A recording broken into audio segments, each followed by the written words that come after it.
Oke, Kak Intan, kita lanjut Yes, ya. Karena mereka juga udah ya, pada penasaran banget topiknya tuh lagi hot sekarang. Nah, kalau ya. misalnya nih Kak, Kak Intan kan kita mulai ya, kan sekarang udah mulai banyak media, berita-berita yang beredar. Gimana sih Kak supaya kita mulai menyaring, menjaga kesehatan pikiran, apalagi tubuh kita nih Kak? Bener banget nih, Jen. Karena kan Jen juga seorang ibu gitu ya, seorang ibu punya pekerjaan juga gitu ya. Nah, tentunya itu aja udah membuat kita nih sebagai seorang ibu ini udah stres banget ya dengan dua dua fungsi kita tadi tuh sebagai ibu dan juga wanita bekerja gitu.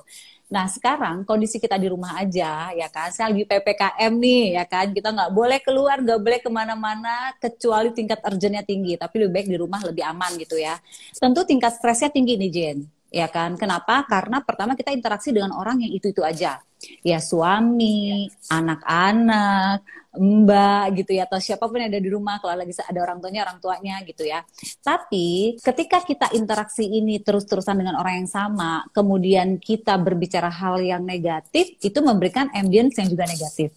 Nah, dari mana sih hal yang negatif biasanya? Pertama, sosial media. Nah, tadi Jen bilang kan ya, dengan yang kita baca gitu. Karena sekarang kalau di rumah aja, sekarang saya tanya deh mas semua yang nonton ini ya, Ya. kalian pasti banyak dong berinteraksi sama sosial media. Itu ternyata kalau yang kita baca itu hal-hal yang negatif, itu mempengaruhi pikiran kita tanpa sadar nih kita ngelok ke alam bawah sadar kita. Jadi ketika kita lihat berita angka kematian tinggi, otomatis kita ke anak-anak marah-marah. Kalau misalnya anak-anak abis main gak cuci tangan. Terus kalau kita lihat bahwa angka penyebaran kepada anak-anak kan sekarang lagi tinggi gitu ya, anak-anak banyak yang sakit ya. Terus kita jadi overprotective. Overprotectivenya kita marah-marah lagi sama anak-anak. Terus misalnya suami yang kadarullah Ya. harus keluar dari ke rumah dulu sebentar karena dia harus beli atau kerja gitu kan. Pas pulang dimarahin kalau dia nggak mandi dan segala macam. Kebayang nggak? Gara-gara satu berita negatif itu membuat kita marah-marah sama si istri rumah. Nah itu sudah dipastikan tingkat stres orang di dalam rumah itu cenderung lebih tinggi. Jadi aku bilang untuk sosial media kita harus mencari yang berita-berita positif. Bukan nggak boleh kita tahu data, boleh karena itu untuk mengantisipasi ya kan. Tetapi bukan untuk menjadi kita takut dan kemudian kita menjadi overprotective kepada orang rumah. Ya tadi sama kayak Betul. Kantan bilang, selama pandemi kita 4L ya, bukan 4 liter, tapi lo lagi. Iya benar-benar. itu itu benar-benar kayak ngaruh banget untuk stressful juga sama diri sendiri kan biasa selama ini kita bisa me time ya kayak kayak nongkrong di Betul. luar gitu ketemu Benar, benar. teman-teman begitu juga dengan anak-anak apalagi tadi udah SMA kan Iya, nongkrong dengan temannya ini sedangkan harus orang tua lagi mama papa lagi gitu terus kayak betul. belum lagi aturannya ini itu nah itu banyak banget itu gimana sih kak sebenarnya komunikasi dengan keluarga juga gitu Iya. apakah iya adaptasi lagi nggak sih seperti hal ini kan Iya, banget harus adaptasi karena gini, Jen. Jadi menariknya tuh ya, ketika kita terus-terusan dalam kurun waktu yang berhari-hari bahkan mungkin berminggu-minggu gitu ya, dan kita nggak tahu apakah ini 2 minggu selesai apa nambah lagi juga kita nggak tahu ya, Jen ya kayak gitu ya. ya. Tapi yang perlu dipahami adalah harus ada kesepakatan sama orang rumah. Memang kita nggak bisa kalau kemarin kan ya Jen, bisa kita bosan, kita ngopi yuk gitu, ayo berangkat ngopi gitu ya. Sekarang kan nggak bisa, tapi kita bisa ciptakan ruang-ruang di rumah menciptakan ruang-ruangnya gimana gini misalnya ada satu sudut yang misalnya itu tempat kita misalnya stress release misalnya kita tentuin aja serumah jadi kita kayak main rumah-rumahan oke pokoknya kalau bunda di teras kita berjemur yuk nah berjemurnya bebas mereka mau misalnya mereka mau berjemur dengan ala-ala mau gaya-gaya pantai namanya anak-anak kan ya gitu terserah bebaskan dia berkreativitas justru kita harus menciptakan hashtag di rumah aja bahagia gitu kan jadi itu harus kita tekankan kepada anak-anak terus udah gitu oke, si ayah misalnya suka kopi susu gitu ya, anak-anak kasih susu gitu kan. Nah ini kan hal-hal yang sebenarnya kita bisa lakukan itu cengkrama di sore hari tanpa perlu membahas yang berat-berat gitu kan. Kemudian ada ruangan buat si ayah bekerja ya, kan ayah work from home. Ibu juga work from home. Nah, ini ada area-area yang harus kita sepakati. Misalnya, oke, ibu ruang kerjanya di sini, ayah ruang kerjanya di meja makan, atau sebaliknya gitu kan. Tujuannya apa? Karena pada saat kita di ruangan itu, konsep yang terjadi pada diri kita, oh saya sedang bekerja. Maka anak-anak memahami ada aturannya. Jadi ketika nanti ayah atau bunda sudah keluar dari ruangan bekerja itu, maka anak-anak dan yang lainnya boleh berinteraksi seperti biasanya. Karena kan kita butuh privasi bekerja. Nah, pengkondisian ini penting. Kenapa? Karena kalau enggak kita stres. Karena nggak ada aturan di rumah itu. Jadi poinnya adalah bagaimana kita bisa enjoy. Itu kata kuncinya. Bagaimana kita bisa menikmati hal-hal yang memang saat ini sedang terjadi yang kita nggak bisa ngatur nih kondisi ini. Yang bisa kita atur adalah kalau aku bilangnya zona hijau. Zona hijau siapa sih? Keluarga inti. Yes, kita, suami, anak, pengasuh ya atau ART atau juga orang yang ada di rumah. Itu adalah zona hijau, di mana area hijau itu harus kompak. Nah, ketika ini kompak, maka di rumah aja ini bisa menjadi hal yang nikmat. Kalau misalnya di rumah aja nggak nikmat, bayangin kalau kita harus berminggu-minggu dalam kondisi yang nggak nyaman, dalam kondisi yang negatif. Itu tingkat ributnya besar banget gitu. Nah, Kak Intan yang juga menarik, tadi kan sempat dibahas bagaimana gadget itu kita filter gitu kan ya Kak, untuk Betul. menyaring informasi-informasi yang memang positif aja.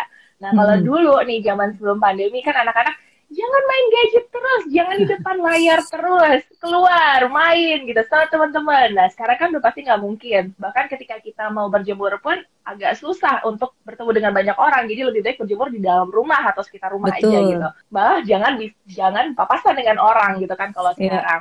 Ini jadinya di depan gadget terus nih Kak. Dampaknya gimana Iya. nih buat anak-anak juga dan kita sebagai orang tua harus seperti apa? Ya, ini menarik dan ini pertanyaan yang sering banget ditanyain nih Jenny. Kalau misalnya lagi ada sesi parenting, pertama harus kita pahami bahwa gadget ini sekarang udah nggak bisa dilepaskan dari anak-anak karena dari belajar saja mereka udah pegang gadget. Jadi kita orang tua pun ada berdamai dalam area itu. Ya, jadi ada masa memang anak akan selalu pegang gadget ketika mereka harus belajar, ketika mereka harus mengerjakan tugasnya.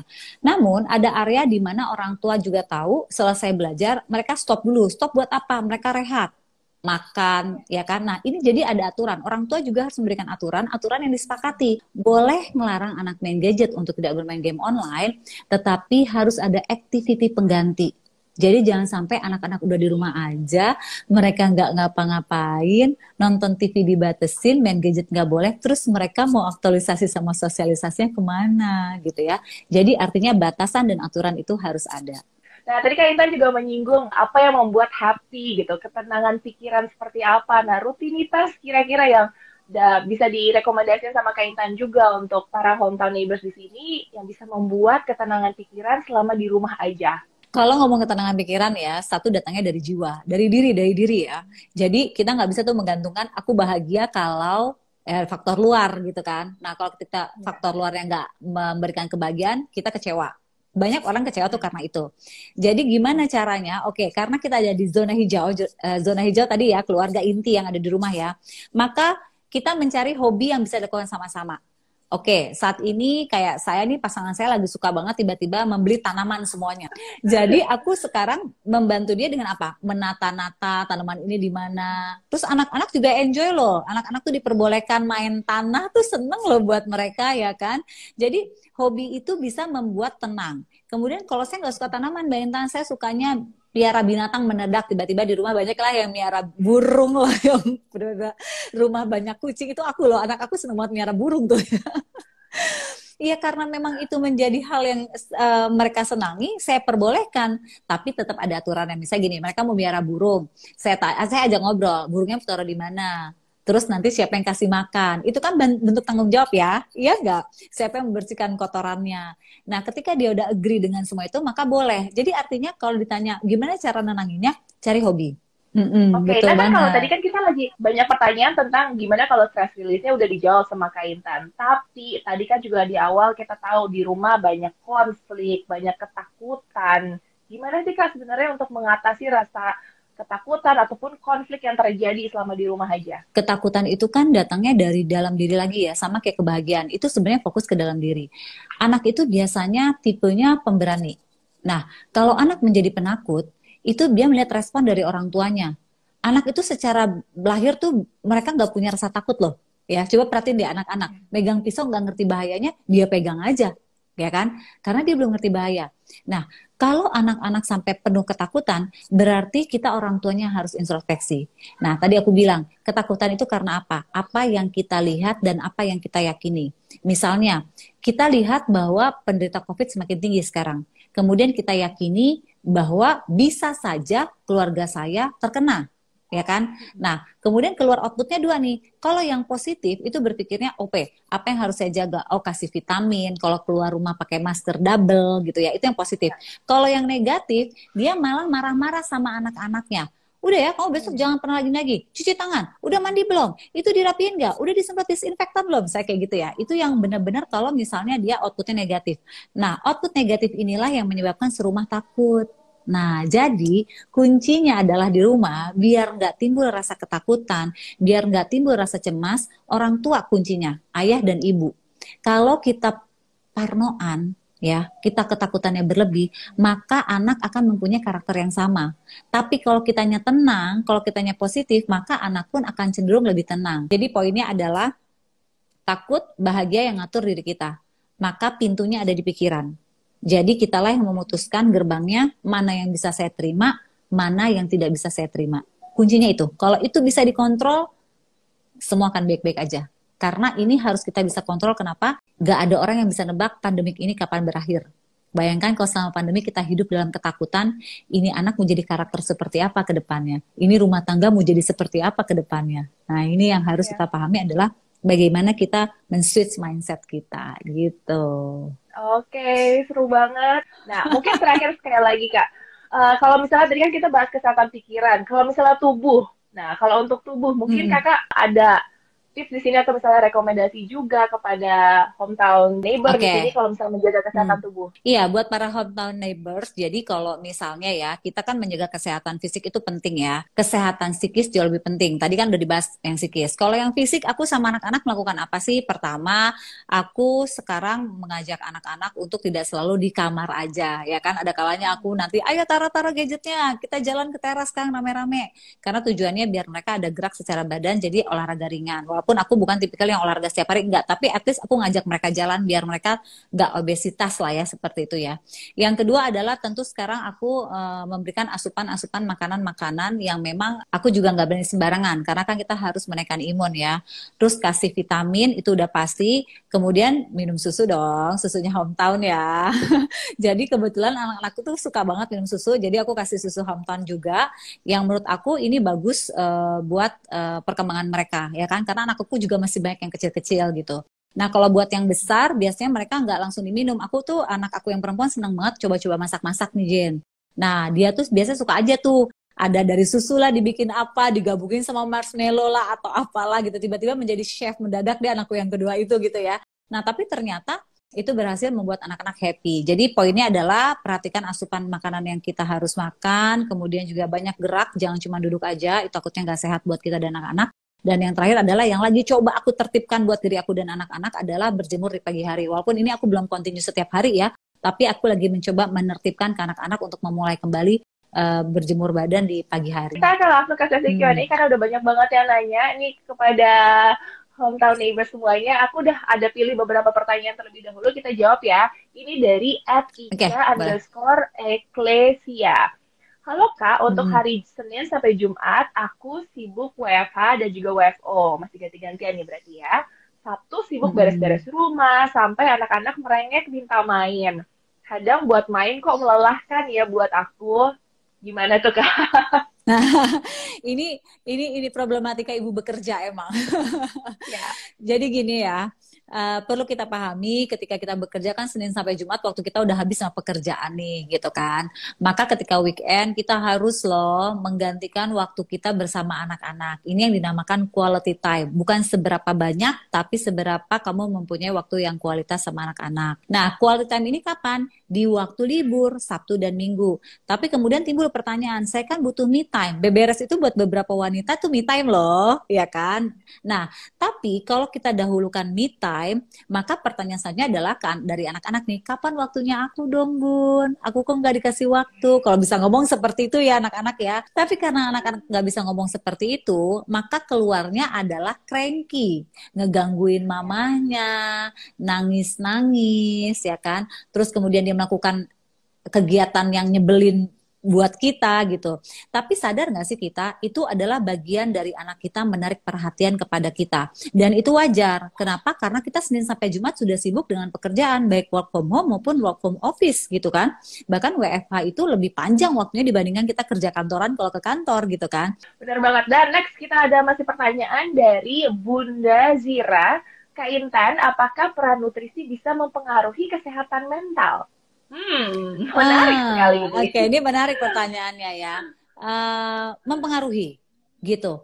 orang dengan nutrisi yang seimbang ya mungkin nanti kan ada Jen dengan dokter ya saya dari bahas dari sisi psikologisnya dulu nih.